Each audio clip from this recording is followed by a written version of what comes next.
A political organization is any entity that is involved in the political process. Political organization including political institution, political parties, political groups e.g. advocacy groups, interest groups, etc.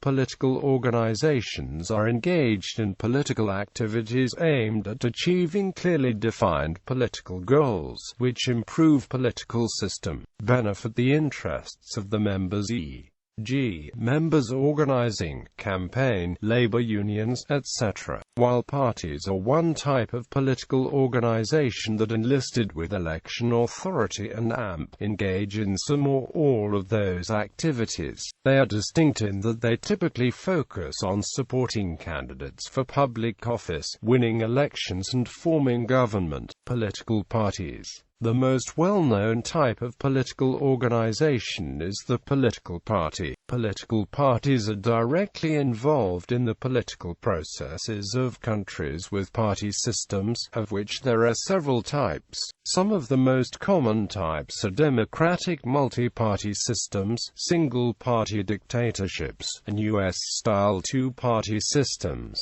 Democratic systems. In democratic multi-party systems such as India, there is no restriction on the amount of parties allowed to be in operation at any given time. Under these types of systems, people are free to participate in the political process both through elections and by forming their own political parties as they please. A fundamental flaw in this system is that it leads to a surplus of political parties resulting in a disorganized political atmosphere. However, the democratic system entails the freedom for political organizations to develop into political parties, which acts as a counterweight against corruption. An example of a political organization which exercised this freedom is the AAP, which evolved from a simple anti-corruption advocacy group into a proper political party in protest against the dominance of the Bharatiya Janata Party and the Indian National Congress in India. In democratic systems, political parties essentially represent the motives and agenda of its founders and corporate sponsors. Major examples of multi-party systems are India, Canada, Germany, Italy, France, Bangladesh. Single-party systems. Under single-party systems, a single political party exercises absolute control over the government. Unlike under other systems, single-party systems do not necessarily extend democratic privileges to the citizens. This means that citizens have very little say regarding political subjects.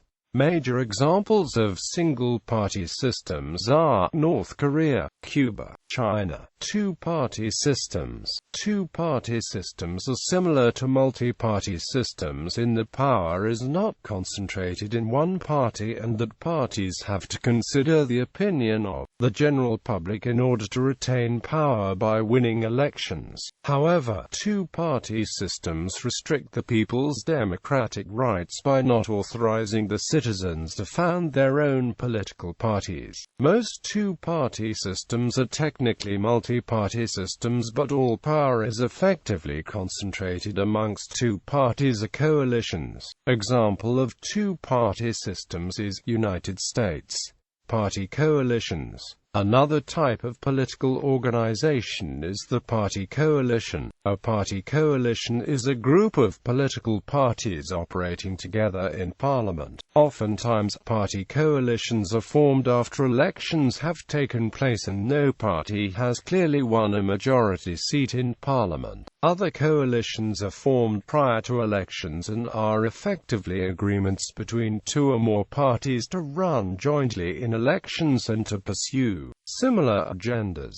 Labor unions. A labor union is a political organization formed in order to ensure the rights of workers. Labor unions have several important roles in modern politics, including organizing strikes and mass strikes, negotiating with employers on behalf of workers, ensuring that workers aren't fired without severance pay, assuring that workers receive reasonable salaries. Unlike other political organizations, labor unions don't participate in elections, although they may lobby on behalf of parties supporting the positions. Labor unionization is essentially a simple way for workers to maintain unity and preserve their rights. Often, major corporations antagonize the principle of labor unionization since it results in heavier employment regulations which restrict the powers of big business to fire workers at will, effectively causing economic difficulties for such companies.